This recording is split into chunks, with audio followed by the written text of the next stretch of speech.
and welcome to another episode of Her Expat Life, the channel that helps women live a better global lifestyle and improve their lifestyle, network and portfolio. Today I'm especially glad to welcome Fatima, my esteemed colleague, hopefully, and I think I can call you a friend as well, who has also had a very prominent trajectory as a women entrepreneur, and of course living in different countries and now moving to another. So thank you, Mark. Thank you for having me. Really happy, and it's a pleasure to be with all of you here. So I cannot wait to see what's going on today. So let's go for that. yeah, let's start with if you can tell us a little bit more about your background and what brought you abroad initially. I think that my background is made, my DNA is always being amazed by the talent that people have.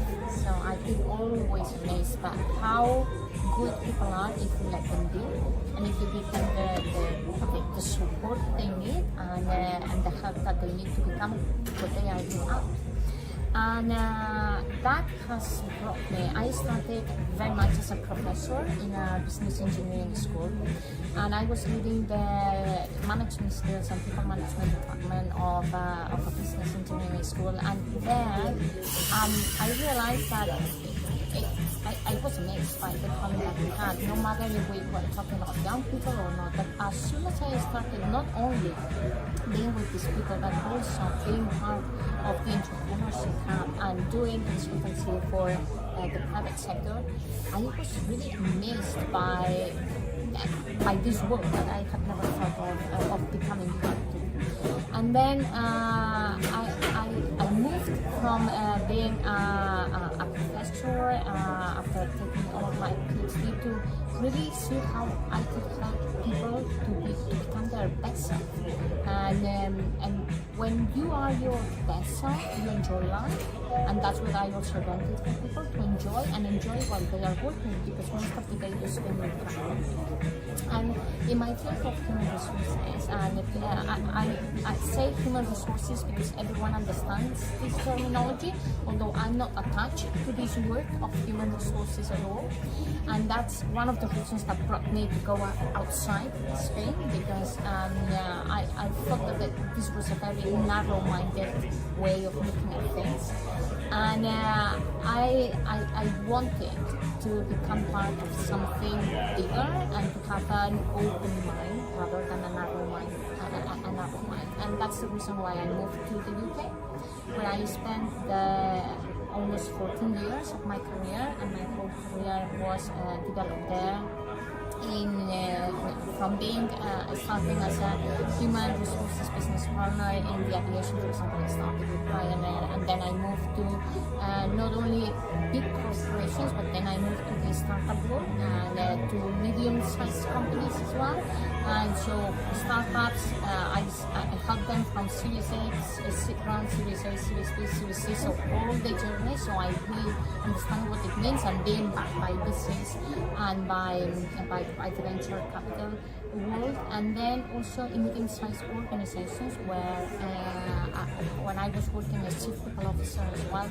And I can tell you that it's been a journey since I started my early career in Spain within the domain of the academic world, and then I went outside to experiment what life inside the organizations is, and I'm really happy for that. It's super great that we started like that, because my next question was how has shaped your understanding of culture inside the organizations, going from being into a corporate like Ryanair and then shifting into the startup world. What's your overall view, and also shifting countries, so what's your overall view of organizational culture throughout your career? I think that one thing that I always want to bear in mind that it is very important to go through not only what you want and what you like, but also what you don't know or maybe you don't like. Because from being part of all type of environments, you can really understand what it means, and not living it from outside, but living it from inside. And also it helps you to develop yourself, to challenge yourself. And even though maybe that would not be the approach that you would like to take, it helps you to know that this is one of the approaches that exist and why some companies are following them and why they are doing that. So I think that the organizational culture is very different in a big company as it is in a startup. It doesn't mean that it is better or it is worse. It's just only that it is suited for that specific environment. However, that every organization, no matter big or small, they could benefit from understanding the culture in the opposite scenario.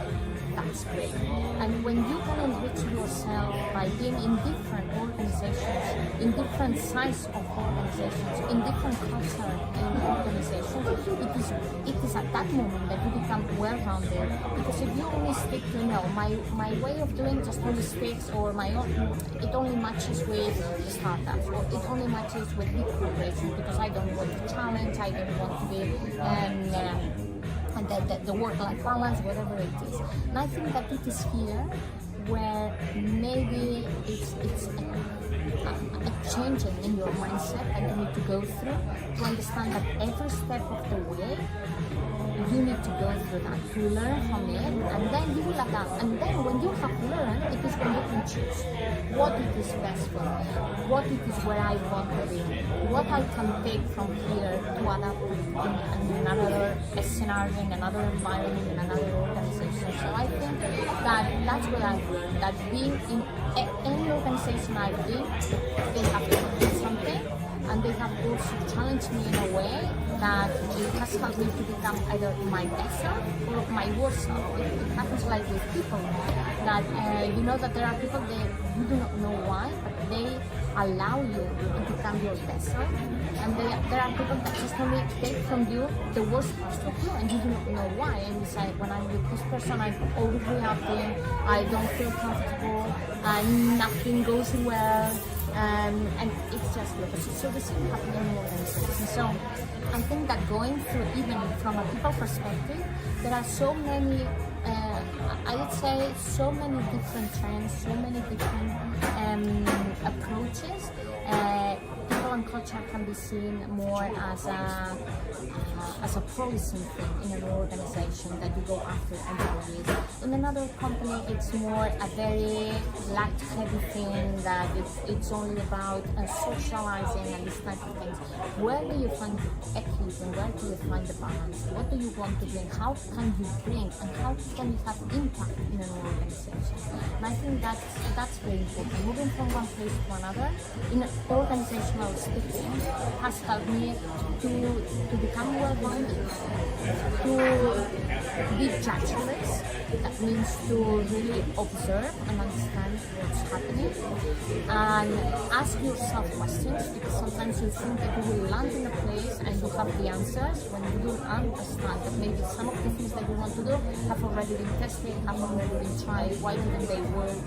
What's the reason why they don't work? This type of thing. So I think that coming to your question, I think that different settings, they all are worth it if you know how to learn from them and if you know how to enrich yourself from each situation. And the same applies to any country you are going to. So if you move from country to country but you don't learn anything because you come with your own mindset of how things should be, then you are lost. So that means that you need to be open-minded and always expect yourself to challenge and to change yourself rather than challenge and changing the others. Definitely, totally agree with you. At Her Expat Life, we are a network of women who are open-minded. So definitely, we are learning a lot from you. And how would you say, from the startup perspective, you've been a lot into technology startup. Also, what made you change from the corporate to the startup? Like, what kicked those changes inside of you? Because we moved because something clicks within us. So, what made you click? My click was that I realized after working, as I mentioned to you, in medium-sized or big corporations, that big companies, whether it is the wrong or the right way, that will be for everyone to judge. But definitely, it takes longer for things to happen. And I'm a person that I want to see the impact of what I am doing, and I think that impact should be short term rather than long term, and that you can see from the moment that you have planted the seed and you can see the plant. So that means that this is what the startups give you, the possibility of seeing how you are impacting from the beginning to the end of the project, and you do not need to wait 5 years to see one initiative to take place in another. Whether in a big organization is the opposite. It's very slow. It's like a mood. It moves slowly. Decisions are taken slowly. Everyone needs to get involved. Everyone needs to be informed. Everyone needs to have a say on what you are going to do. These type of things. It's not good. It's not bad. If that's working for that specific organization, great. But if that's not working, it could be something also to think about. And I leave that there, that comment for those big organizations, if this is really helping the organization to move on, or it is dragging the organization on their feet to really move on. So for me, what the click was, I'm an agile person. I like to see how I can impact on the organizations. I'm very agile, dynamic. I want to be part of not disrupting, but having the changes in the world quicker rather than slower. So what are we bringing to our daily life? And if this is from a personal perspective, but also from a corporate perspective. So what is this startup doing in this world? It's just only smoke? What is the impact in society? What is the impact in the industry? What is the impact? So if there is no real impact, definitely a startup will die because it cannot survive. So here you have a good example of things moving quickly in a startup, and it comes with the agility of mind. Usually in a startup, the mindset is there is a more open mindset, and you are ready to do. There is big collaboration among people. Everyone is ready to do not only that, but more than that. So go beyond the limits, and it's that passion that you bring because you believe in what you are doing, because you feel attached to that vision, to that mission, to the product, to the people, to whatever. And then everything comes together like a puzzle, all the small little pieces, and make things happen. And I think that for me it's about helping to make things happen and helping to help people to become their best. And they become their best when they see the impact that they are doing in an organization, in themselves, how they are changing, how they are progressing in their careers, how they are learning, how they are at peace. I think it's quite cool. So a change maker, basically that's your click. Yeah. So that change making led you to from the corporate to the startup to maybe the corporate again, and also to investing. Yeah, and also because something that in corporate settings happens is there is quite a lot of politics, and this is something that either you learn or you don't learn from being in a big company. But whether you learn it or not, something different is if you want to play in that game or not. And I'm not playing in that game. I can play if I want because I've been in, but I don't think that any organization or even the world should be moving into what we call politics inside the organization.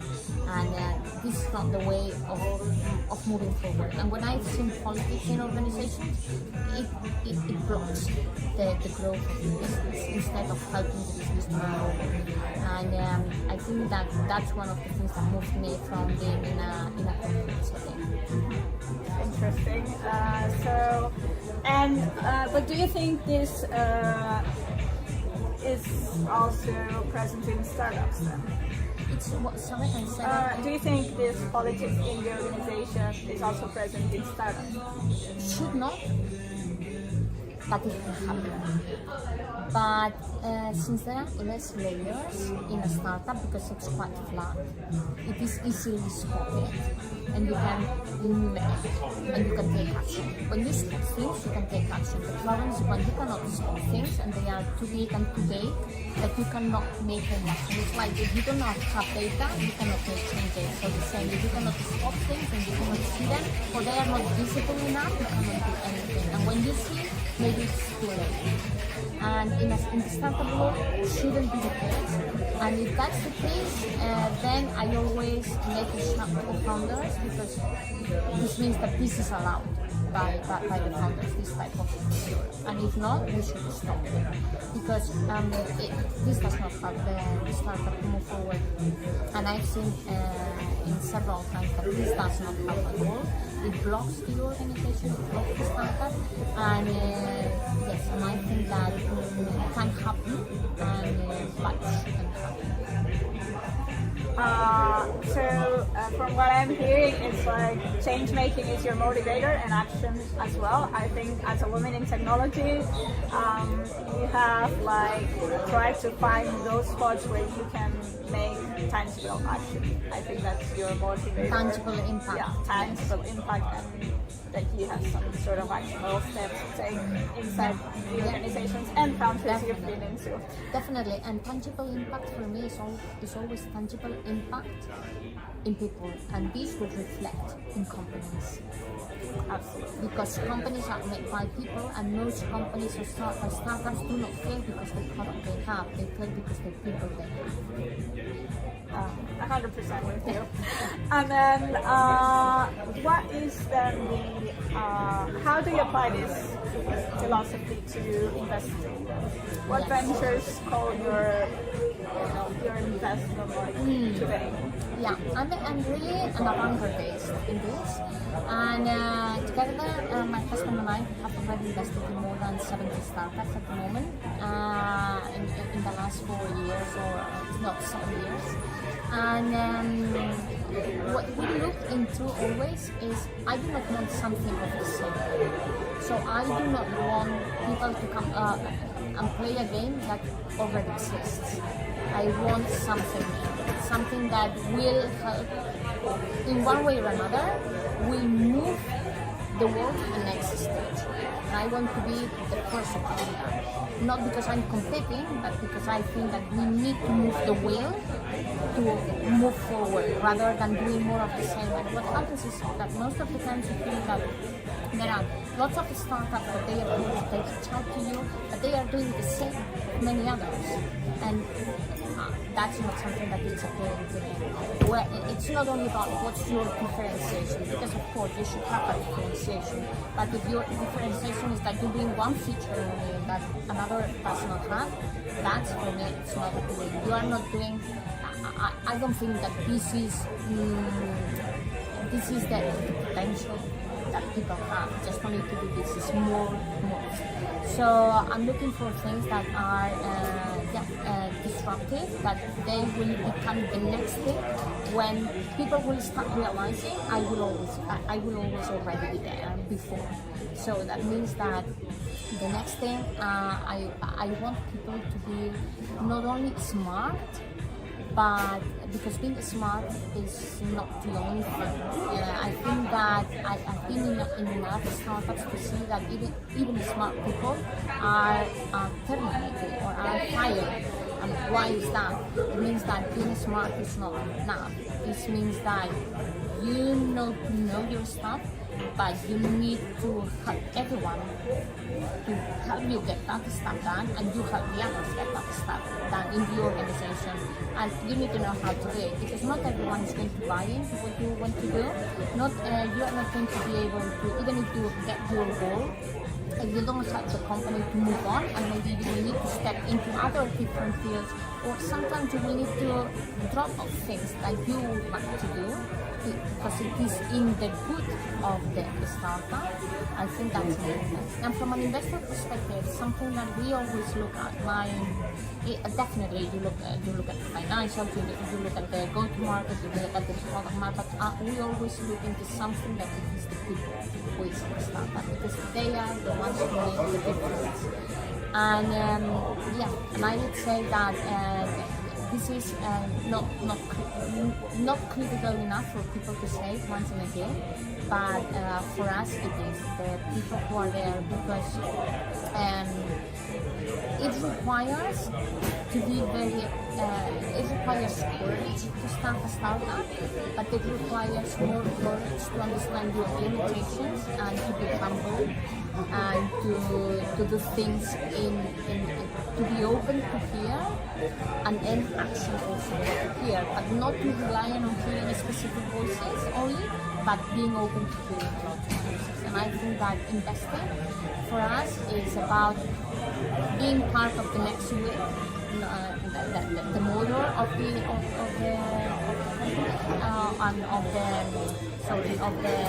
I would say of the industry, what it is the next thing that will come, being visionaries in that way, and also spotting talented people.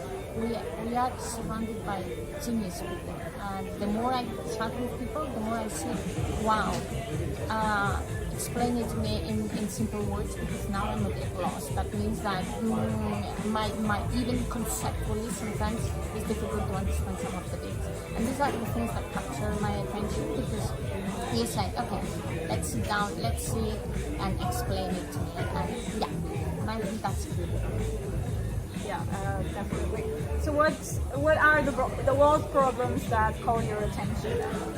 For us, we are very much into AI, and but AI in the future will be sooner or later. It will come the next thing, because now we are with the agentic thing.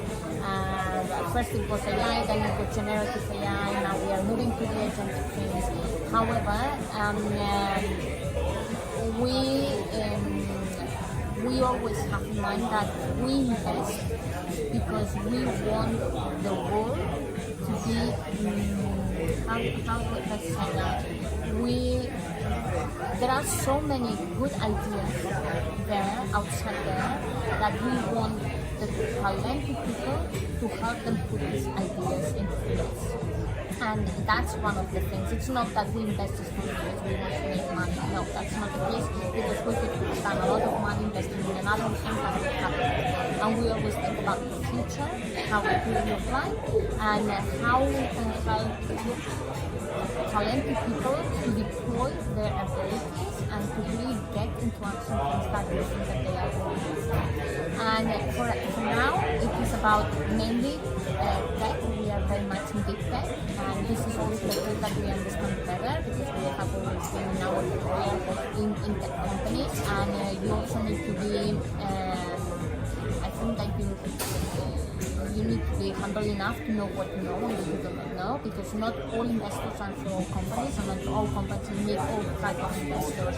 You need to see really what is the match between the type of investment that you are doing, the company, and the type of investor. And this is a triangle that it always needs to work out.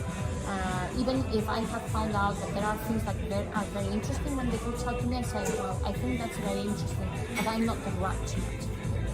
I'm not the right investor, and not because I do not want to, because you do not only put your money in a company. What we do is that we put our help, our support, our efforts, and our knowledge throughout all our career. That's what the portfolio companies that we invest in. Great. So how, as a woman in technology, how have you felt that? I mean, here we support women like you, so and we think you do a great work. So we want to put it on the table, because not a lot of people knows how many excellent women in technology and other fields as well are there. And I think there's still a great gap into putting this up front. You're right that there is, in terms of women and men, the amount of startups that we have seen, even those that have contacted us, there is a big gap. But I need to tell you that recently we have really incorporated in our portfolio a few women that they are geniuses, and I think that the trend is changing. And it is because I think that women are becoming more brave, because we need to believe in ourselves. And one of the things that I see is that most women, they lack visibility in themselves, and this conveys to the person that you have in front of you. It's not that you are going to sell anything, definitely, but if you are doing something great, you need to believe it, and when you believe it, then you can go to an investor and say, yo, here is what I have, here is how I'm doing things. But there is still a big gap, and I agree with you. Recently, I would say the last maybe 2 years, we have started seeing a change in the market and in the industry, and there are women doing great things. And let me tell you something. It's in the women that they are doing great things. First of all, you need courage. That's for sure. That's something that you need to have.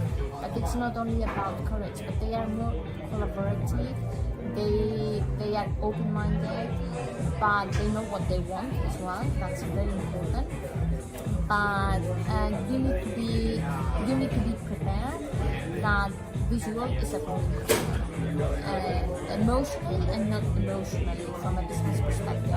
So it's up and down, and it does not stop. When you are up, it will not last for more than 20 seconds that you will be down, and then you will be up again, and you need to be ready for that kind of thing.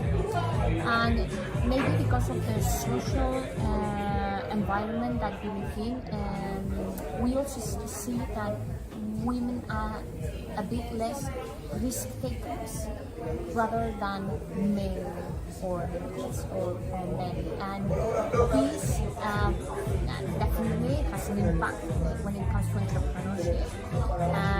But also it helps women to make not better decisions, but at least more informed decisions, and when they put themselves to that, then it works. But it takes longer for women to make that step and to move from the whole uncertainty. Okay, let's do something by myself, and then how can I make the room in this world that it is like a shark tank, yeah. That you are really navigating into that, and it's not easy. And you also need to make sure that you are who you want to be, and despite you need to show specific status, you don't become what you do not want to be.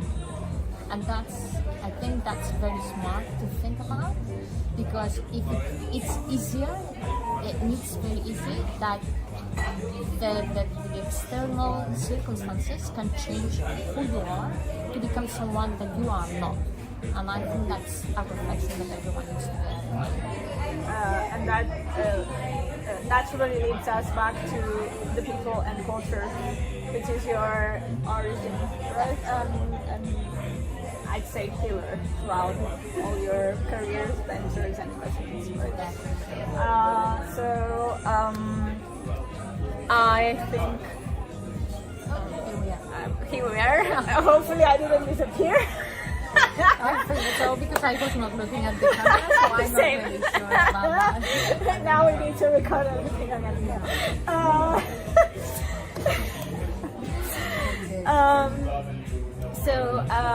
I think you're stepping into another change now.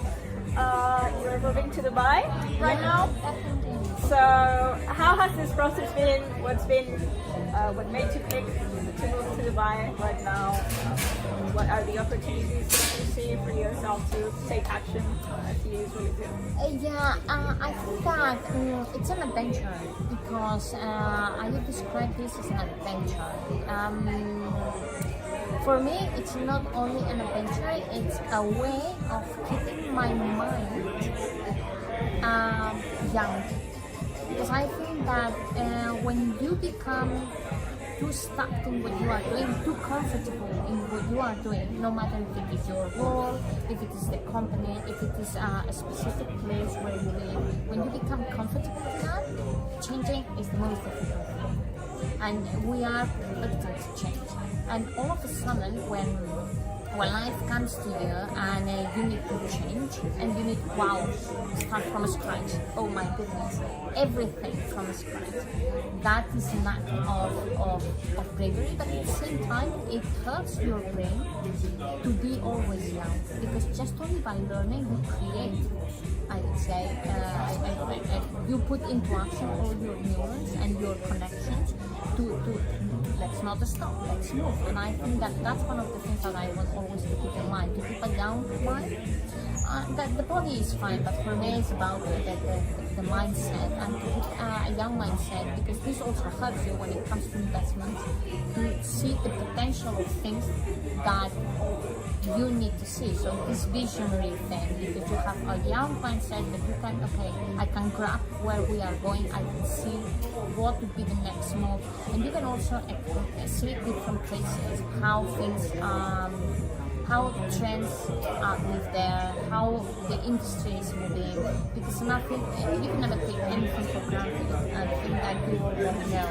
And it's a new start, and for me a new start is always a positive thing. I'm moving there in this case because it was necessary for my husband's job, and I'm really happy to see that it is a new beginning, and that it will also allow me, even from a people perspective, from my job, it's not impacting either, because I'm not in a fully remote company, but it helps you really to be open-minded and to never think that you know enough, because even you have moved to 2 different countries already, you think, I already know how this will work, and it never works like you thought that it would happen. Even if it is from a business standpoint, even if it is through a process of it, whatever it is, nothing moves as you expected.